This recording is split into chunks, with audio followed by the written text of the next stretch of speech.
Grand plaisir pour moi de vous retrouver ici afin de discuter avec vous des grandes questions existentielles, des grandes questions qui m'habitent. On va en voir 8 au cours de la prochaine heure ou à peu près.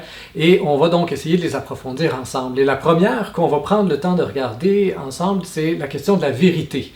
Alors, je vous pose la question et je vous laisse quelques secondes pour réfléchir minimalement. Est-ce qu'il y a une ou plusieurs vérités? Est-ce que vous penchez plus vers le fait qu'on dit, bon, c'est la vérité, donc il y a une vérité, ou s'il y a les vérités, des vérités? Ça fait quelques années, moi, que de mon côté, je fais cette conférence-là dans les écoles, puis en général, 99,9% de la classe va me dire, ben, c'est les vérités. Hein? Et quand je demande pourquoi, ben, les gens vont me dire qu'il y a des vérités, que ça dépend de l'angle, de la position, de l'histoire, etc., etc. Donc, la fameuse vérité du point de vue. Et c'est tout à fait vrai. Effectivement, on peut dire aujourd'hui qu'en Occident, on considère qu'il y a plusieurs vérités. Si on fait un peu l'histoire de la vérité, on se rend compte que ça n'a pas toujours été comme ça. Il y a eu un certain moment dans l'histoire où la vérité, c'était un bloc finalement de trucs qui étaient proposés par l'Église, puis hors de l'Église, point de salut. Ça finissait là. Hein? Alors, tu adhérais ou tu refusais, mais la vérité, elle était là et c'était blanc ou noir. Et au fil du temps, ben, on a découvert, on s'est rendu compte, on a redécouvert probablement qu'entre le blanc et le noir, ben, il y a toute une nuance, plusieurs nuances de gris, bien évidemment, et que tout n'est pas aussi drastique que ce qu'on voudrait des fois. Et surtout est arrivé au 18e siècle, ce qu'on appelle en France le siècle des Lumières. Donc là, on a complètement éclaté tout ça. On a rejeté un peu l'Église et on a vu comment tout pouvait être relatif. Hein? C'est l'arrivée de la relativité dans la vérité. Donc oui, encore aujourd'hui, même en science, on se rend compte que les vérités ne sont pas des vérités qui vont durer très longtemps. Hein? On découvre quelque chose et au bout d'un certain temps, on a un chercheur qui va pousser la chose un peu plus loin, voire même qui va contredire ce qui a été découvert avant pour le raffiner. Même si ce qui a été découvert avant est maintenant faux, on se rend compte quand même que ça a permis de découvrir d'autres affaires qui sont vraies. Donc le faux en soi n'est pas vraiment mauvais.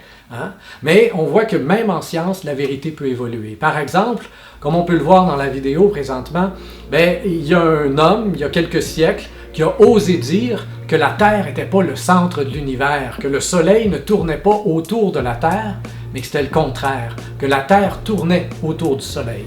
Galilée a fait de la prison pour ça. Il y en a qui se sont même fait tuer pour avoir osé dire ça. Hein? Tellement c'était une vérité choquante pour les hommes, les êtres humains à l'époque, là, de se dire, attends une minute, là, on n'est pas le centre du monde, nous autres. Là. Non, c'était tellement choquant qu'on a tué des gens parce qu'ils avaient osé dire ça.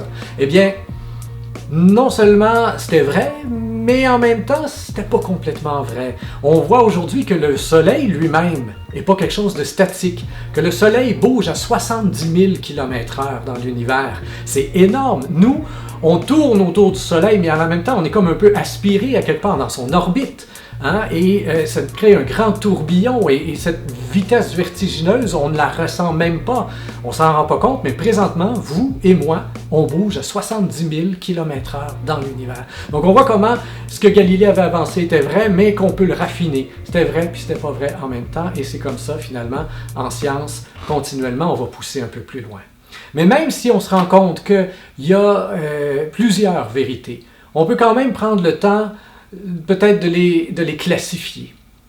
Disons qu'il y aurait les vérités primaires. Vérité primaire, une grosse couche de vérité bien solide, contre laquelle on peut à peu près rien dire. Hein? Donc, si on donne un exemple très simple et un peu banal, on prend un arbre. Bon, les racines sont où? Dans terre. Les branches sont où? Dans les airs. Couche de vérité primaire. On ne peut pas t'ostiner avec ça, c'est vrai au Québec, en Afrique, en Australie, en Europe, partout dans le monde. Couche de vérité secondaire, un peu plus mince. Les arbres ont des feuilles, vrai ou faux? Et là, spontanément, vous avez peut-être répondu vrai. Ben oui, puis là, d'autres qui vont dire faux, pas tout le temps, ça dépend. Ça dépend des arbres. Les conifères sont des arbres, mais ils n'ont pas de feuilles. Et les érables ont des feuilles en été, mais ils n'en ont pas en hiver. Donc, les arbres ont des feuilles, c'est vrai et c'est faux en même temps. Et même quand c'est faux, c'est vrai. Et là, ça devient très intéressant parce que là, on commence tranquillement à philosopher. Hein, on commence à se rendre compte que la vérité, elle peut être paradoxal. Et que quand on a deux vérités qui sont à l'opposé l'une de l'autre, c'est en les creusant justement qu'on va approfondir quelque chose. Et au-delà de ça, on pourrait se dire qu'il y a une troisième couche de vérité qui vient chapeauter tout ça, une couche extrêmement mince, qu'on appelle la vérité du point de vue. Ma vérité, mon opinion. C'est si important au Québec, mon opinion, ma vérité. C'est pratiquement quelque chose de sacré aujourd'hui. C'est tant et tellement mince, ma vérité, que vous pouvez avoir dans votre propre corps deux vérités contradictoires en même temps. Imaginez l'exercice dans votre tête, vous prenez votre main gauche, vous la trempez dans l'eau chaude.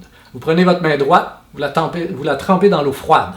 Et au bout de quelques secondes, là, vous sortez les deux mains en même temps et vous plongez ça au milieu dans un bol d'eau tiède. Qu'est-ce que vous allez ressentir là, avec vos mains? Hein? La main qui vient du bol d'eau chaude va trouver que l'eau est froide. Et la main qui vient du bol d'eau froide va trouver que l'eau est chaude. Et donc là, vous sortez les deux mains en même temps, puis ils commencent à s'ostiner, comme on fait tout le temps. Oh, comme cette eau est chaude, mais non, voyons, elle est froide, mais non, c'est chaud, mais non, c'est froid, c'est chaud, c'est froid, c'est chaud, là! Et c'est la guerre. C'est simple comme ça, c'est banal comme ça. Mais c'est ça, quand on est trop attaché à sa vérité, en général, on en arrive à un conflit, c'est pas trop long. Et pour comprendre c'est quoi sa vérité, il faut connaître son origine. Il faut savoir de quel bol d'eau je viens, tout simplement.